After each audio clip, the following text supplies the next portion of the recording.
I've been outside burning brush, and that's why I'm wearing junker clothes. I don't practice medicine like this.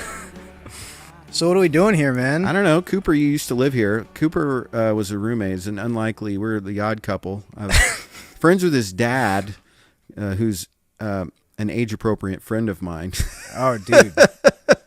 Living here was such a blast, man. And well, I'm glad you did. But Cooper, through meeting Cooper's dad, I ended up with Cooper as a roommate, and I wasn't really like I was more like a bitch than a roommate. Bitches work though. I didn't know how it worked. I was supposed to, but when I look back, like even when I was living here, I was like, man, I'm living with a freaking doctor.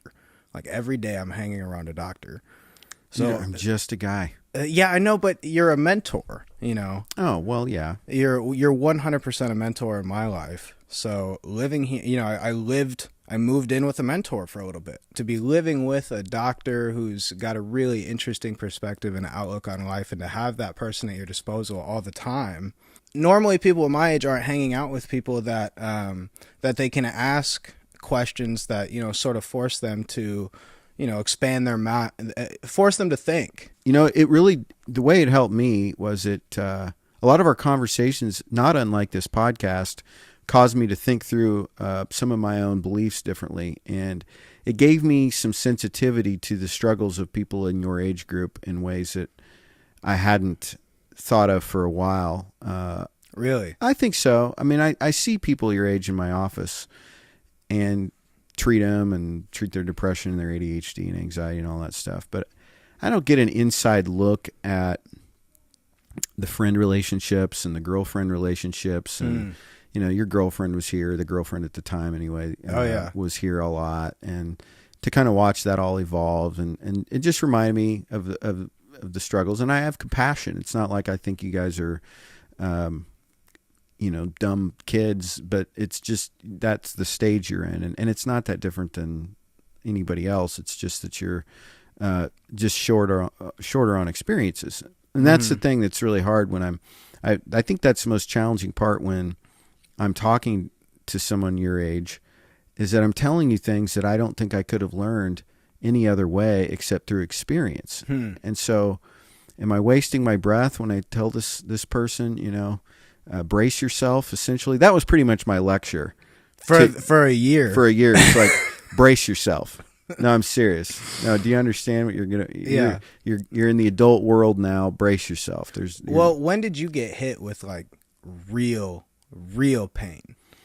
Well, there was nothing has ever compared to divorce. And then... I was going to say, man, has that been the biggest For one? sure. Yeah. I mean, I think divorce is one of the biggest things that ever happens to anybody in civilized society in terms of a painful experience. I mean, there are many people who experience much more pain than what I have in my life, chronically, in the form of chronic disease and trapped in abusive relationships. And so I'm not sitting here telling you, but what I can tell you is that it was enough to do the trick in some ways in terms of shaking me out of my comfort zone. And it brought my house of cards down enough that I could begin to examine the ways that my life wasn't making sense in a different way. So, yeah, I mean, it was hard. And I think sometimes when people go through divorces, younger people, say in their 20s and 30s, and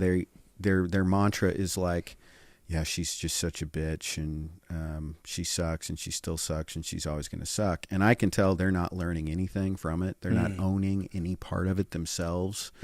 That's discouraging because, you know, they're in pain, but you kind of want to say also, like, look, bro, you know, maybe she didn't like your tude. Maybe you were a little on the controlling side. Maybe...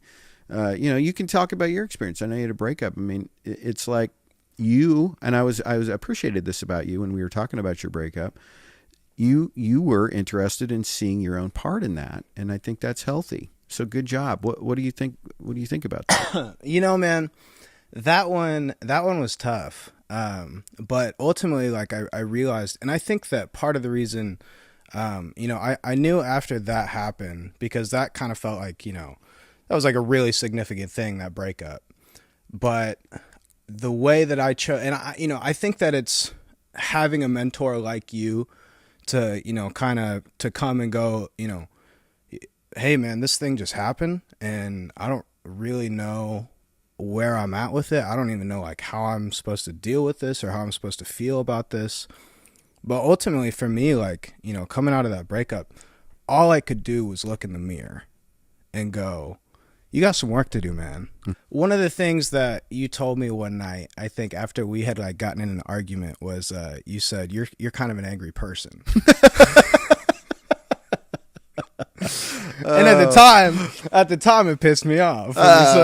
Made you angry? Yeah.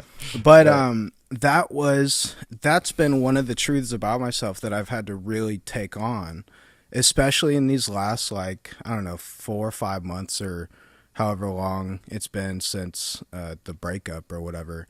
But that was one of the biggest things that I wanted to get figured out. And that has always stuck in my head when you told me that.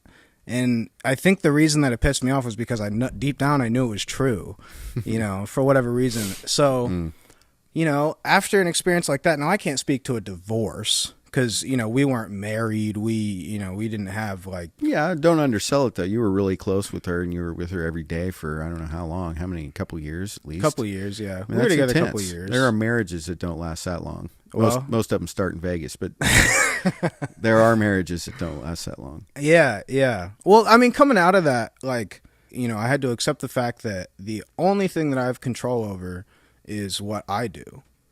Like the only actionable steps that I can take. What do? Do I go show up at her place? You shouldn't. Yeah, I mean, not unless you're invited. So I like. There's nothing that I could have said to her or done differently after she broke up with me, like in regards to her and I. So I just went 100%. Make yourself better. It's your only option. What are you going to do? Sit there and wallow? Yeah, I had some stuff I had to get figured out. Right, but you guys you're normal. First of all, the kinds of things that happen in your relationship were totally normal. You were up against this wall where, while you're still young, you're in your early 20s, your relationship was at a point, it looked like to me, where you were either going to need to really go to the next level of commitment or break up.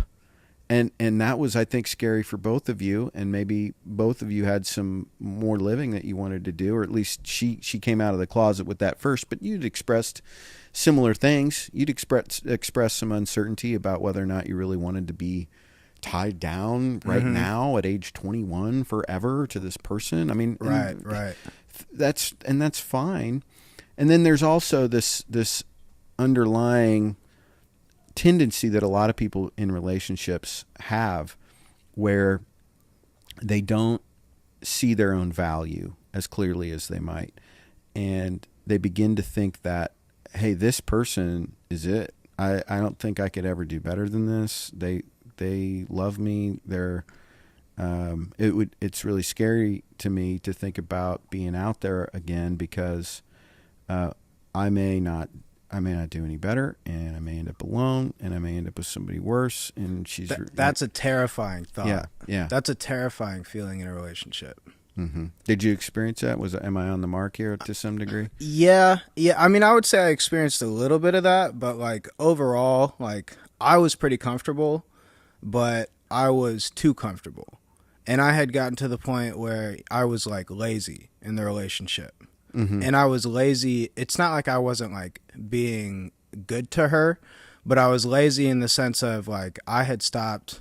You just assumed she'd be there. You assumed every day. I don't want to say it was all me, because at the same time, like part of the reason that it fell apart was because she didn't tell me like what wasn't working for her. Oh, okay. The second that she did, I was like, okay, hold up, like I'll fix all that.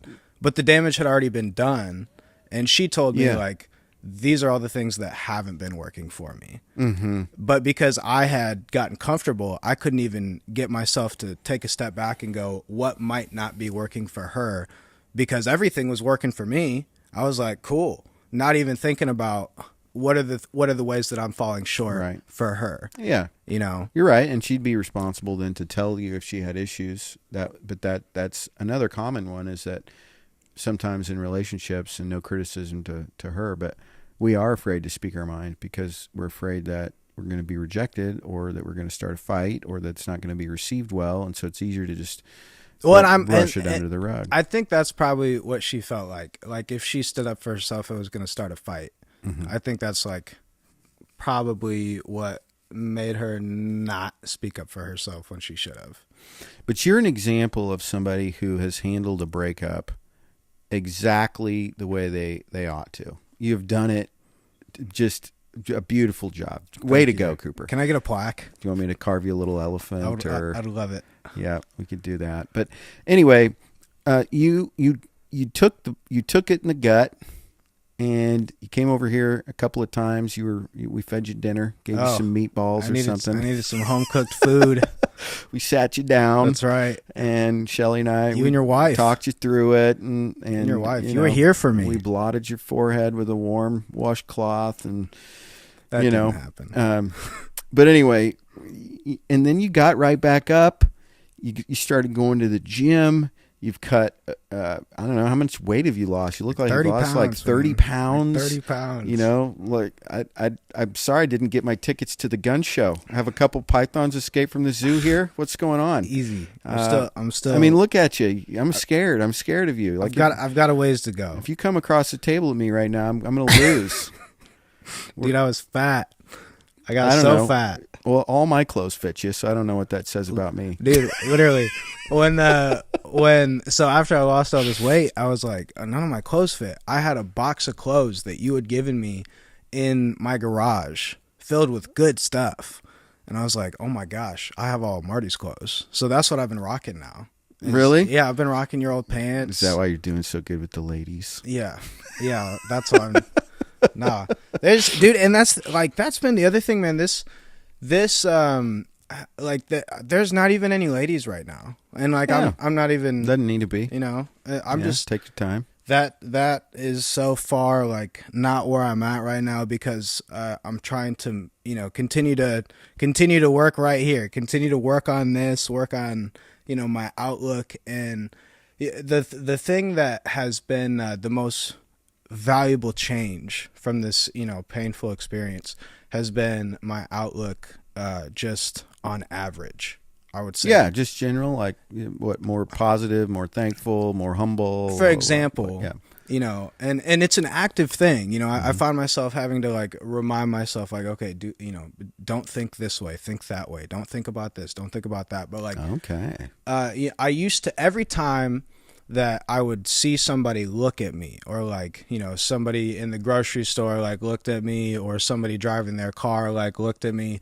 it always used to make me go, what are you looking at? What's your problem? Yeah, what's your problem? Why are you looking at me? Trying to start something? Exactly. 100% of the time, that was my reaction. Uh-huh.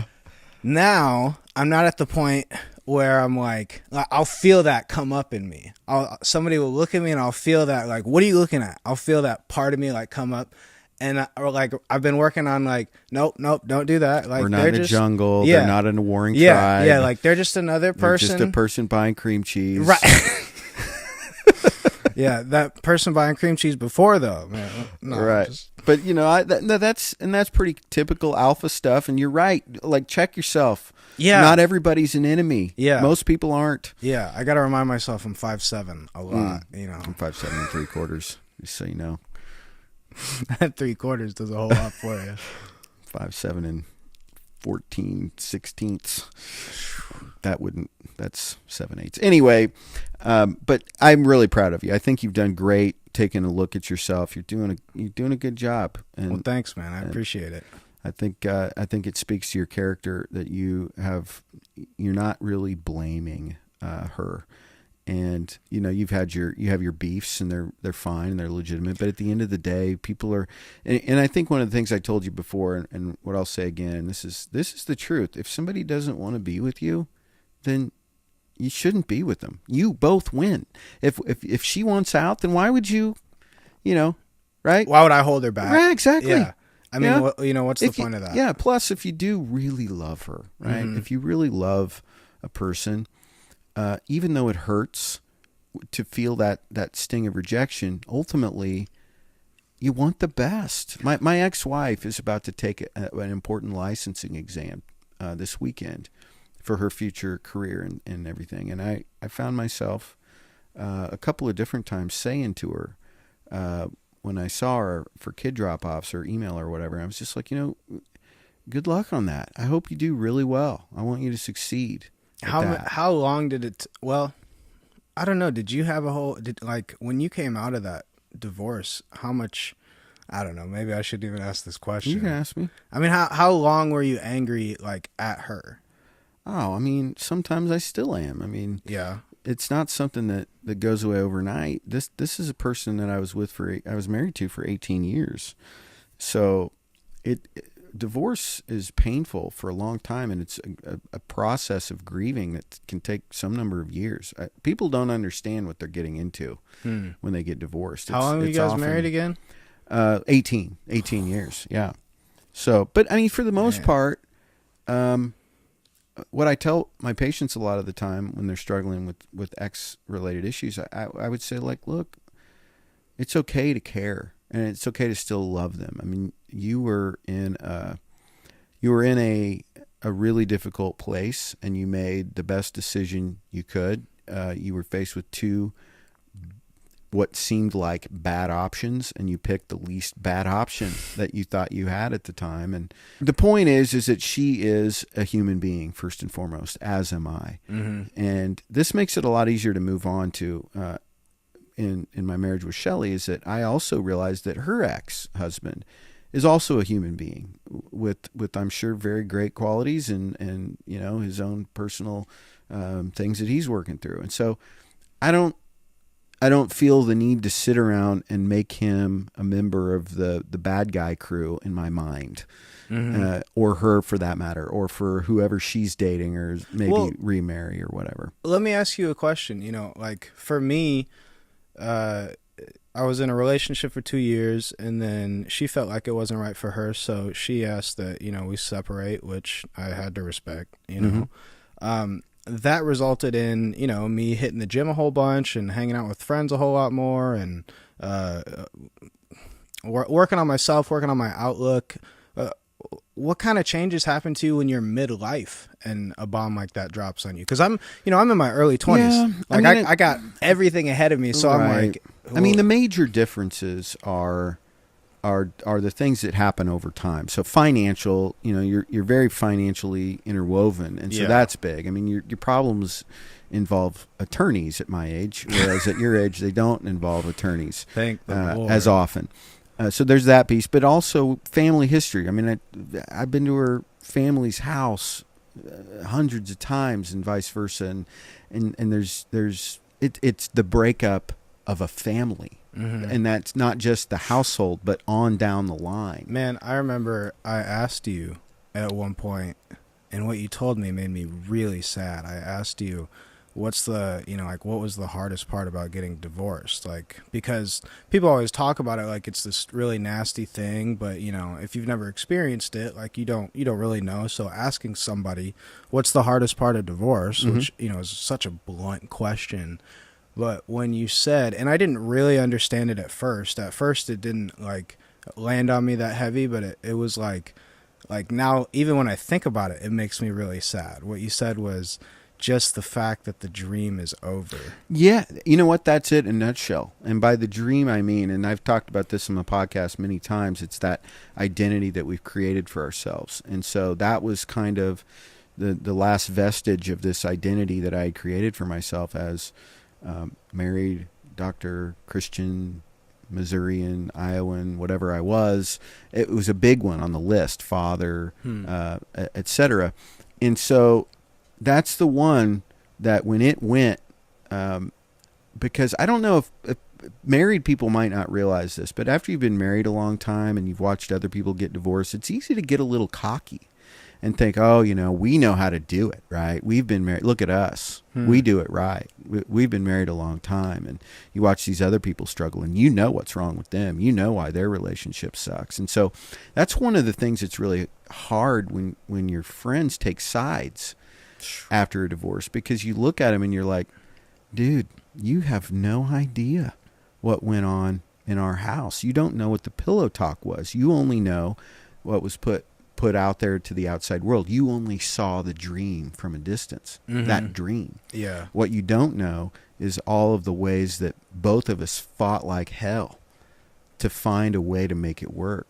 And then to suddenly at the end of all that, where it's like both people cross this, or finally tap out basically and cry uncle, and you're only clapping for one of them when they stand up off the mat. It's like, look, this was a fight that we were trying to win, and you just don't win them all. And that's hard when you kind of maybe people don't get that. And the people that have never been through it themselves, they can't understand why you didn't just figure it out. You didn't just suck it up. You guys because you guys moved up here together, didn't you? Mm-hmm. So like most of your circle up here was with her, wasn't it? Yeah. I mean, I don't know. I want to be careful because I don't really know. It's not like I took a poll, but what I can tell you is that there was Did you get distance. demonized like afterwards by some of your friend group? Again, I didn't hear the conversations, but it sure felt like it. Yeah. It felt like it from the distance that then arose. And there were a few people that said things that were really disparaging and judgmental. And at the time when you're hurting the most, right? But see, now I look at that and I understand why they're saying it. It's not even about me. It's about their own fear. And what I'm going through is touching a nerve with them. It's hitting too close to home for some reason.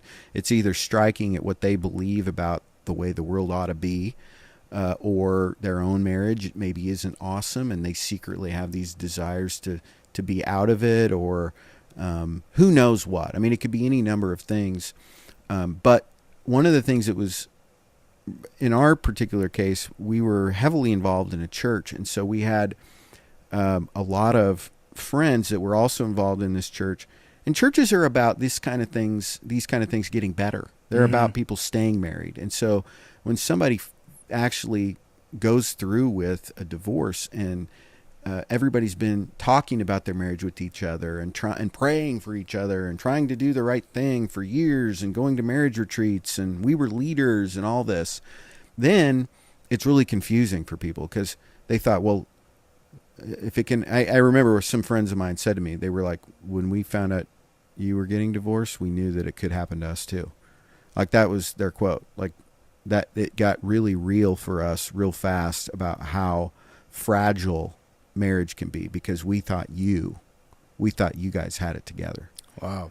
And that's just, and I get that. I was angry at the time and very hurt and still struggle around certain individuals. At the same time, I totally understand why it was hard for them, and I forgive them and have compassion for their experience. I really do. Was there like a surge of like personal growth, like following that divorce? Oh, yeah. Really? Oh, yeah. I mean, here's what happened. What does personal growth look like at that stage in your life?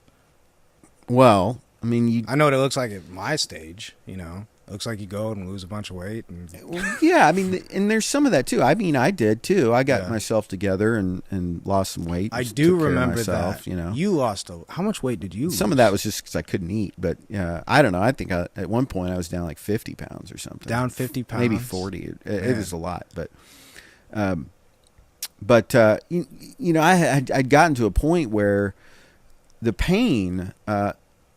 when you probably had moments like this, even in your breakup, where you're literally beside yourself. You just don't know what to do. You're fit to be tied. That's where all these kind of colloquialisms come in. Fit to be tied? You're fit to be tied. You don't know your head from your ass. You don't know whether to shit or go blind, A little bit. Yeah. That's what those things all mean, where you're just completely frozen, paralyzed. It's so painful. Like you don't know how to go on exactly, and you don't know what anything means. Like, why am I doing anything? Well, so I mean, yeah, I can expect that. That's kind what of happened. pain. You just start asking why. Well, Why so- why this, why that, why am I this, why am I that? So, like, in what ways did you grow?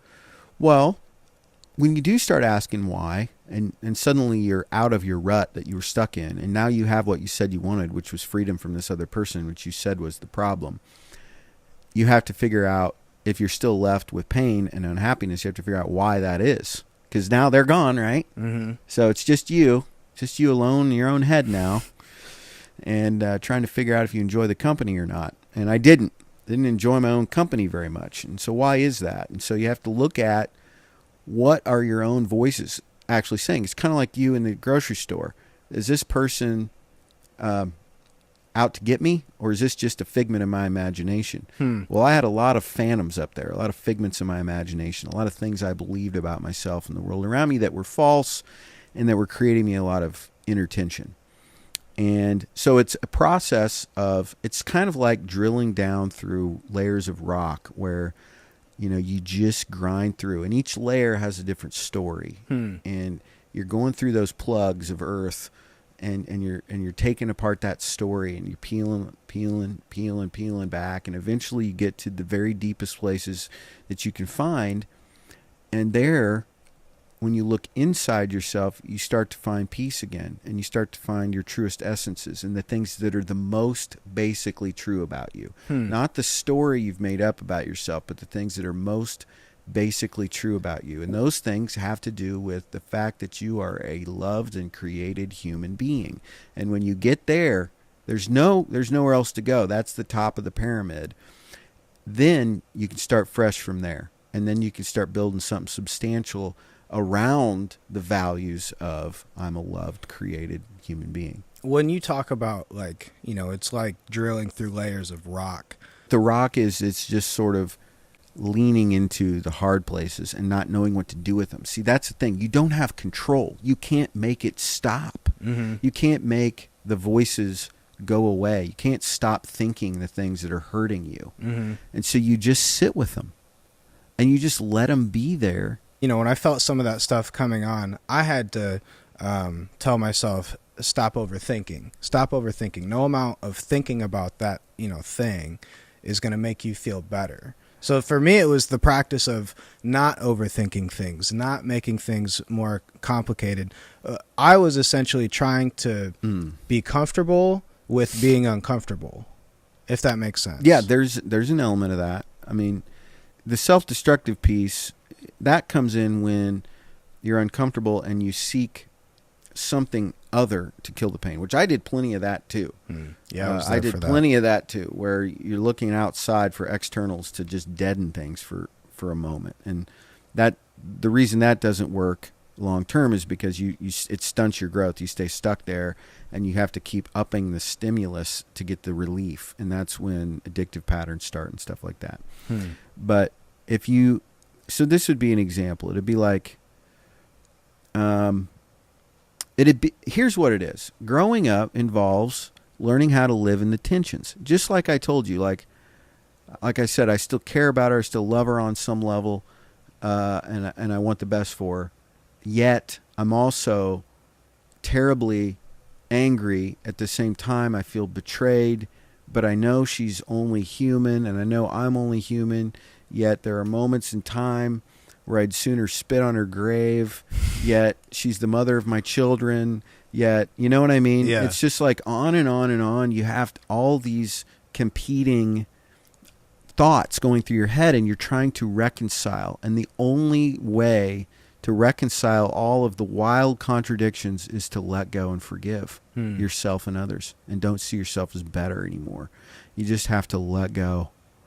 That's and once you find out that the answer is unclenching your fists, that's when you move to a new layer. And I saw this. This is kind of cheesy. I saw this thing on Instagram. It was this post of this hand like gripping this rope like as hard as it could. Like you could tell that it was like clenching the rope super tightly, and there's like blood dripping from it, and the rope was like somebody was pulling on the rope. And then in the next frame, the hand had let go of the rope, and you saw the rope like getting pulled away, but the hand was healing. And the caption was, sometimes holding on does more pain than letting go. That's right. That's a great analogy. It's and like seeing that visual really helped me, understand that. The holding on represents control, an attempt to control it. You can't. That's the thing. This fundamentally gets down to the very, very bottom, back to these basic truths about us, is that we're human, and part of being human is mortality. We don't have superpowers. We are not gods. We cannot make the outcomes happen that we want to happen all the time. We just simply can't. And that's a fundamental truth that you must accept, is that you have very little control. You're on a freight train right now that's going to hit a wall, and you're going to die. You don't know when, but that's going to happen to you. And we don't like to think about that. But when you own your mortality, and you own the fact that you're going to die and that your time is limited, everything comes into completely different light. And that's what healing looks like. It's getting in touch with all of that. Your fear of death, your fear of abandonment, your fear of loss. It doesn't have anything to do with whether or not she's a bitch and the size of your alimony payment and what she said to your friends. And, those are all deck chairs on the Titanic. We're all on the Titanic sinking, right? And we're all running around trying to rearrange the deck chairs constantly. Just grab your partner and dance. Well, what else are you going to do? I can sit here and hear you say that and go, oh, okay. All right. So once I realize that I'm going to die, then everything's going to change. Okay. Some things you can only learn by experience, right? We were talking about that earlier. And believe me, it's not like if I was faced with my own death right now, I wouldn't have potentially fear and trepidation about it. I'm not sitting here telling you I'm the pinnacle of enlightenment. But I've looked over the edge enough and into see, that's the other thing about my work, is I look at people who want to die. And I talk to people who have no hope. And then some of them actually go ahead and kill themselves. So I see it. And then I see the downstream effects. And so I get a glimpse of what's really important and what really helps people and what really gets people back on their feet again. And it's always love. It's always compassion. It's always forgiveness. It's always service. It's always that. It's never, God bless you. It's never bigger muscles. It's never a cuter girlfriend. It's never more money. It's never a better car. That just doesn't work. It just doesn't work. And it's not that there's anything wrong with that and taking care of yourself and having nice things. That's not my point. It's that you come to terms with who you really are, your own mortality, and then all those nice things become icing on the cake instead of the cake themselves. That's the shift that happens. You just get to enjoy them from a place of freedom as opposed to clinging to them as little trinkets, little treasures that you call your own, Yeah. Because every treasure you've ever had has been ripped from you, and you realize it had no value because you had to learn how to live without it. See, but I haven't hit that. I haven't. That's fine. This is what I was saying at the beginning. I mean, you can't teach this with words.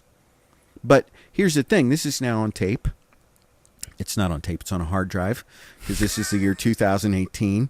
But this is now recorded, and you have something hard happen to you maybe down the road, and you can go back and listen to this.